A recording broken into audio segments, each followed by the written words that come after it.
Okay. This is giving me agita. I like how the boulder fell into a clipping error. No, that's supposed to happen. That opened a path now for you to get to that little cave thing. Oh.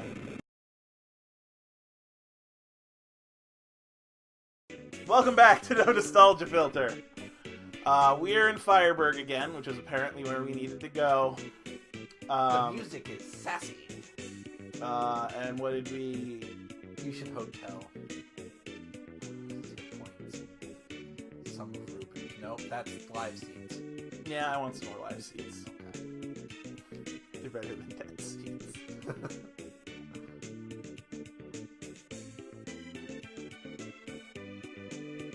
Okay, yeah, here.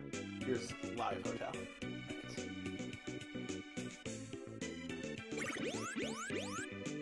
Flex. This is a flex zone. Look at these guns. They get bigger when I sleep. That's how exercise works. Alright, so am I supposed to, like, say hi to Ruben again or something? Or you know, try going to Ruben's house, because that's worked before. Is that Ruben's house? I think so. Oh, there he is. He's in bed. He was sick from being near a boulder. I forgot to tell you, the Crystal of Fire is in the lava dome. Does that mean you have to go to the lava dome? Yes. Okay. Is that the only reason we came back here? I think so. Alright.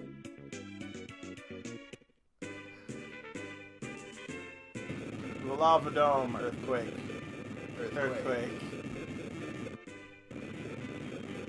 Volcano. Sure. I swear to God, we better be in the right place. No, the volcanoes are where you find fire domes. I thought you needed a mask to see the enemies in the volcano. We're not in the volcano. We are on the volcano. This is the fire dungeon after the fire dungeon before the fire dungeon. I'm going to throw the television. Don't do that.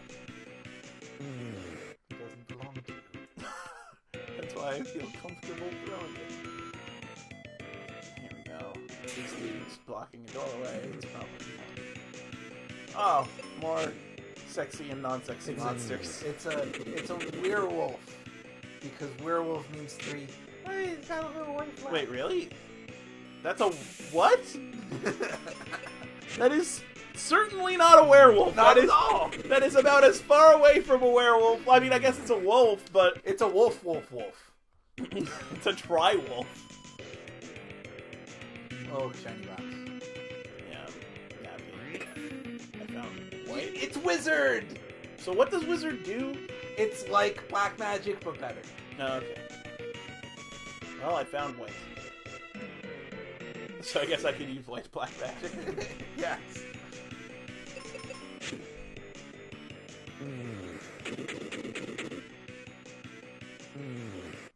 Alright. Don't let those centaurs surrender.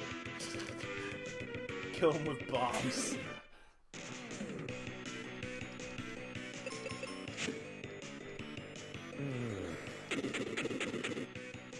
So I was talking about Mario Maker. Oh yes, episode, Mario Maker. Right, and we actually got cut off. The point is, I don't really want to deal with auto Mario levels anymore.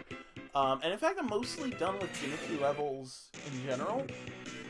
I like how the map sprite, by the way, they just drew. It's just a pile of heads. Yeah. So yeah, I'm basically done with gimmicky levels. Like I don't want your level to play itself for me. I don't want your level to make a whole bunch of funny noises. The whole point of Mario Maker is that there's nearly infinite Mario levels. And I think if you asked me what I wanted out of a game that had nearly infinite Mario levels, it would be Mario levels. Right. And there's so few. There's actually a lot of articles out right now with games journalists saying that Mario Maker is a perfect tool for making shitty now Mario we're in the levels. part where you can't see the monsters. Okay. And I haven't immediately gotten the mask, so... Well, we haven't opened any chests yet. Yeah. We opened some down there. Oh, that's true. They didn't put the mask before The puzzle, like they did in the Ice Dungeon? well, even in the Ice Dungeon they didn't. There was like, and we just happened to take a lucky turn there. We could have fought several fights against invisible monsters before we found them. Okay, well, let's see if we find the mask then. I mean, it doesn't particularly matter, but... Yeah, it just makes it like... Yeah. But anyway, there are a lot of journalists talking about Mario Maker right now, and they're saying that it is a good tool for making shitty Mario games. I swear to God, this is the mask. Okay. And that most of the stages I don't are think either... this had any anyway. No? This was just a quick hop up to get more bombs. Which I then wastes. And that was over there. Okay, so... Up here then? No, that was where... You already went that way. To be left and up? Yeah, because always go for the ends. Most of the Mario Maker stages are either too easy, uninspired messes with just everything thrown in, or nearly impossible Kaizo Mario style feats of frustration. Here, let's get those. Probably no bombs, but whatever. Might be the mask. The mask would probably be in a shiny box. No, the mask, the thing from the Ice Dungeon, I think, was in a normal. Was it really? Yeah, I might be wrong, but yeah. Anyway, most fan-made Mario levels aren't thought through, and I suppose people have brought up that that's their prerogative.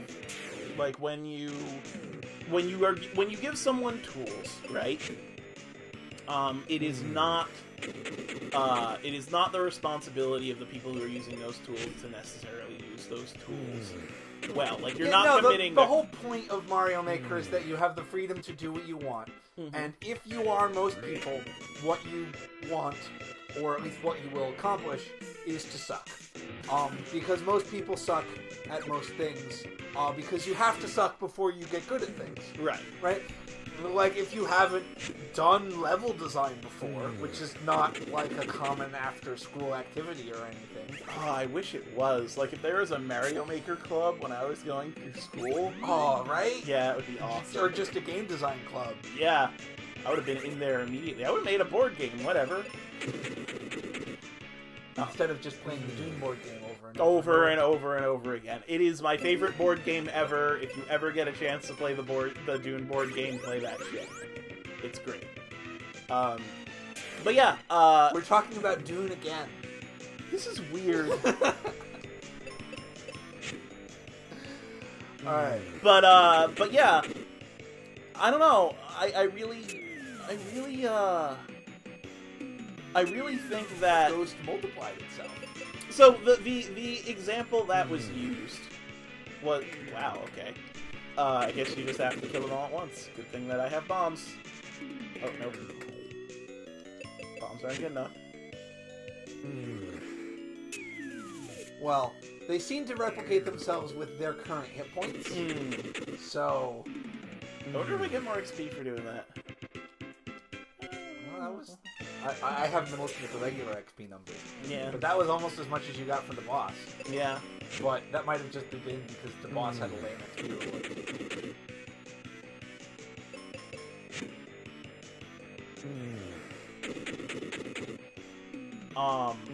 Let's see.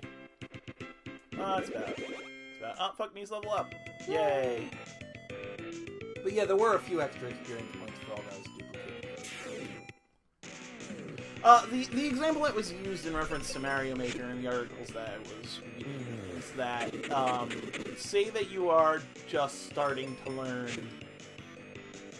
woodworking, right? Make a towel rack. Yeah, you make a towel rack. But no one gets angry at you for making a shitty towel rack. Right. You know? They never point at you and go, You have made a shitty towel rack. Stop woodworking. I feel like I might have missed something up on your screen. Probably. But people are going, you make shitty Mario levels. Stop playing Mario Maker. Yeah, and part of that is because inherent in Mario Maker is the sharing capability. right. So, Well, it strikes me as being like fan fiction. You know, I like, well, most fan fiction I don't like because it's terrible, but I've read some really awesome fan fiction.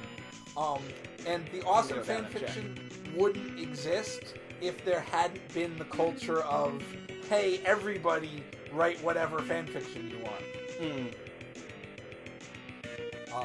And I would hope that everyone approaches their game design or fan fiction or whatever they do with the object of, like, learning more and becoming better and doing something awesome, even if that's not where they're starting.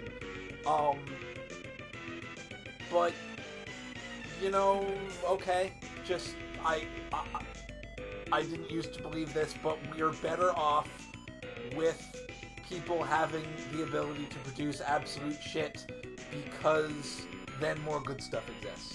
Yeah, actually, a lot of, well, part of the reason why we got into YouTube was, there was a YouTube panel at PAX, with, I think it was PAX, with, Gerard the Completionist and Matt Pat from Game Theory, and, just, a bunch of other people, Drake, God, I can't, okay, this is gonna sound bad, but it's the guy from Black Nerd Comedy. I think his name is Andre. I might be wrong. But it would really be horrible and racist if I forgot only the black guy's name, wouldn't it? Yes. Wouldn't that just make me like a horrible person? Oh god. Okay, so... No comments. So, I'm just not gonna say anything. Why is there less smoke up here again? I don't know.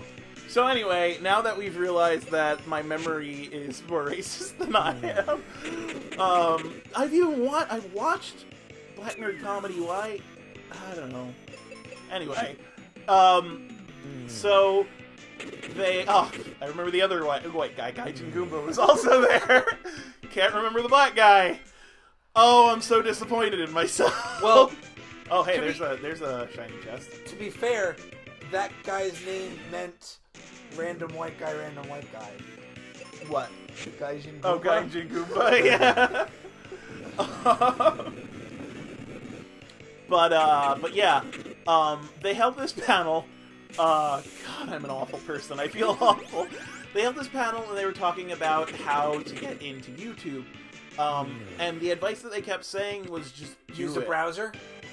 Your thing. Mask. There's the mask. Okay. I actually had to contend with that for like 5 battles. Yeah, that was almost interesting for like 15 minutes. Yeah. But yeah, they said the way that you get into YouTube, the way that you get into any creative project is just start doing it. And it's not going to be perfect. A lot of people stall forever because they want it to be perfect. Right. But they're like, use the best audio equipment you can. Use whatever equipment that you have handy to you, and just start doing it. And I found that to be really inspiring. You know, among other things. You know, I've also received encouragement from other members of the YouTube community. Actually, Aaron from Game Grumps, and so on and so forth. Lots of chance meetings when you're a games journalist, I guess. Yeah, chance. Well, chance being job. Oh, you actually do throw them. Huh. Okay, I'm gonna stop wasting this. And so, I think that's good advice for everyone to follow, you know? Like, they were saying if you have, like, SingStar mics or, like, Rock Band mics, they're perfectly good mics, you know? Use them, start doing things. Was I already here?